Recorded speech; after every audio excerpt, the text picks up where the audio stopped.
กินหมักแล้วสูเออสู้กินก่อนแลพงเฮามานี่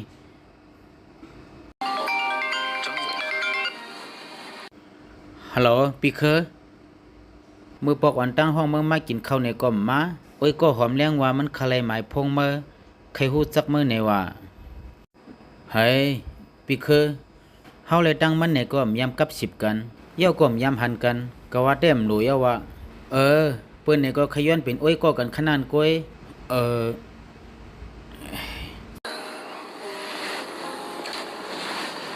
ปีเคอห้อมเคยย้อนเปิดลองในเสียยาวมีเฮาถังพิษเฮามีลองสังก็ขนาดก้อยเอานะเฮ้ยกำก่อนแลสู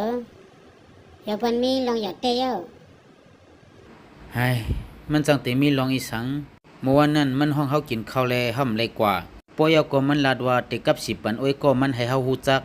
ห้อมกว่าแลจังได้10พงมาติ๊กๆนั่นนี่อำโลเข้าใจว่าเพราะว่าเต้มาพอติกับ10สาวปันซื้อสาวอีสังล่ะสุในก็กวนใจเฮาในก็ตัวไว้นาเฮือนปิ่นลงอย่าก้อยเลยสูฮะแล้วใจกำไว้ก็เฮาเตมาห้องเฮากว่าเลยหักซื้อคุกของตั้งนอกว่าแน่อ๋อกว่าแลให้มีตั้งซื้อเสอแลเดี๋ยวเปิ้นนั้นเฮาได้กว่าแล้วนะกว่าไลซื้อโคหางนี่ลีเสียแลกลางวันในเฮาได้เฮ็ดข้าวผักปักสวยก้อยนะเดี๋ยวกว่าแลเน็ตกว่าแลเฮ้ยสูกำก่อนไม่ลองสละสุราดอติกว่าซื้อโคของมันป้าเงินให้กับเปลี่ยนล่ะเอาเงินกว่าแลเอากว่าแลเงินจะแน่จงป้อหือเฮามีอยู่ในถุงเฮานั้นมีอยู่สูในก็อำลาลีออกกว่าซื้อโคของตั้งนอกซื้อมาซื้อโคซ่าสูเส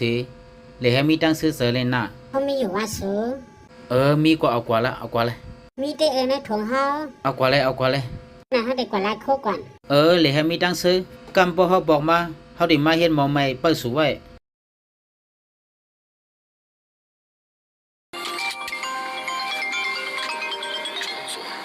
เฮ้ย10มาแทงเหี่ยววะ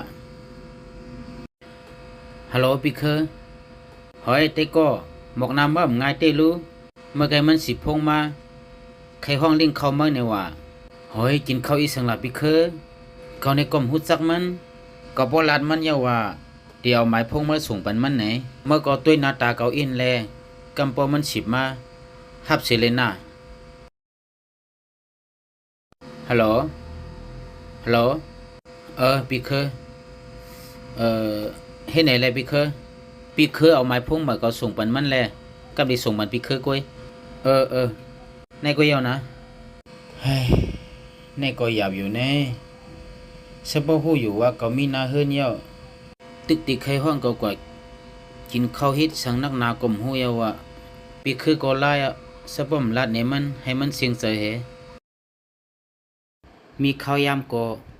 ตาเกาซื้อพักเจอในเสียาว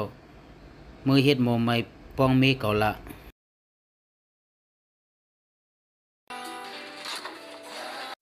สูเฮามาแล้วมันไปมาลูแน่มันไปมาก็ได้สุกพักเกาไว้ซื้อในกันกาปอกแทงอาลูยาก็ข้าวกาบ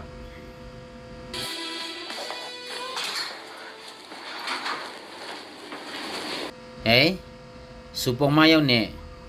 มาอย่าว่าสูเฮาด้วยสูสังกอมซื้อมาล่ะซื้อคู่ในก็อันนุ่งกว่าเมื่อไกลนั่นก้อยซื้อคู่เฮาเนี่ยก็มีตั้งนำเฮาก็กว่าเป็นอ้อยกว่าเขาก้อยแต่ว่าสิหลายเงินเต็มว่าแล้วสูแน่ใจว่าสูกำบ่มีคน10พงมาหาเฮาในจึงสุกลาดมันว่าสูเป็นเมเฮามีลองสังในก็ให้ลาติสุก็แล้วนะ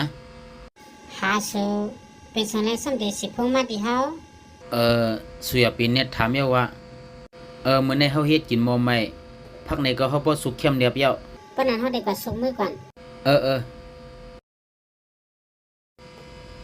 ซาซึกินด้วยในก่อนแล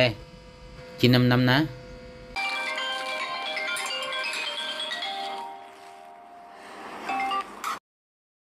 ฮัลโหลปีเมือง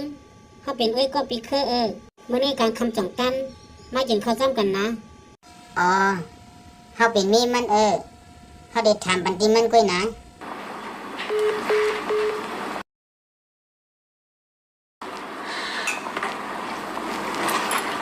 เป็นผู้หญิงสิบมาหาสูลาดว่าการคำในตีห้องเล่งเข้าสู อ่า หาสูเป็นสันใน30พวกเฮามาเป็นน้องสาระแน่ เฮ้ยก็ปีเคอนั่นน่ะมันลาดว่าโอ้ยก็ผู้หญิงมันนั่นใครหมายพงเฮาในว่าเฮาในก็สม่ำใครย่านนำเจอปีเคอ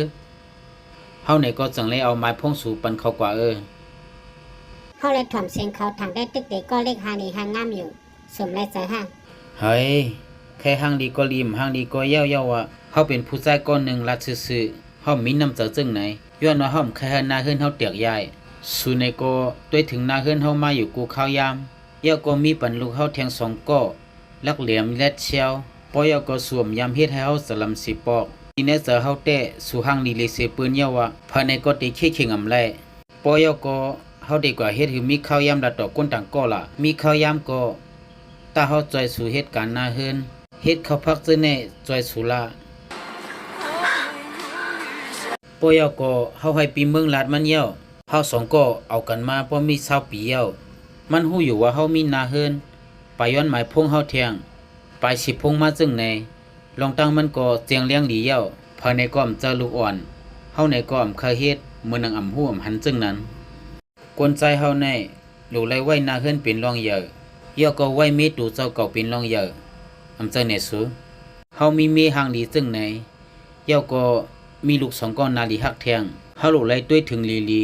เฮาเต็มเฮ็ดเฮาย้อนเปื้อเปิ้นเสียาวนาเฮือนเฮาเตียกยายป้อหลีก็ป้อยาวเอาผักก็เป็นมีก้วยหนึ่งเก่าอำเจอหาสู จิเต้สมทรัพย์เลี้ยงในเฮาก็เลยให้ยมใจปีอยู่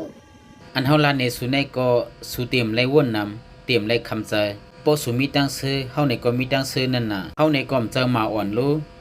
เฮาเกียกก็ป้อมีเฮาเกียกเฮาในก็เต็มเฮ็ดป้อสุตึกเฮาอยู่เฮาเต็มมีวันเฮ็ดให้นำเจอสูซะแลในกินแลสู